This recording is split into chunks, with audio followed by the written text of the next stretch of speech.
aytmoqchiman, men jabrdiyda emasman. Menga xuddi bechoraga qaragandek qaramanglar, men juda ham baxtli insonman. U bechoralar boshqa lokatsiya umuman.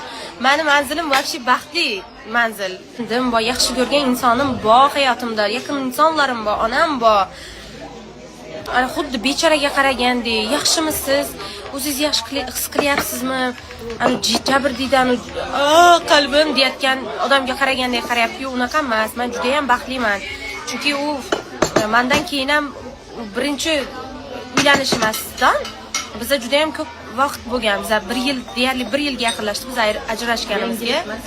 Bu men uchun yangilik ham emas, o'rtoqlar. Men unaqa krizis davridan 1 yil oldin o'tib ketganman. O'sha paytda men homilador edim kerak bo'lsa. Homilador paytimda, homiladorligim oxirgi oylarida menda u krizislar bo'lib yashalib, уже Murod 2 oylik, 1,5 oylik bo'lgan paytida biz уже ajralib ketgan bo'lganmiz. Adada. Quriyapti, o qalbim o parcha-parcha bo'ldi, yo yig'ladim, u yoq bu yoq degan zapislarni olib, hozir xuddiki hozir aytayotgandek qilib bo'rttirmanglar. Masalan, umuman bechoraga qaragandek qaramanglar, iltimos. Men dim boqdim, ey Xudo taolo. Xudo shukr, meni yaxshi ko'rganlar ham, meni yomon ko'rganlar ham Allohimning salomlari bo'lsin.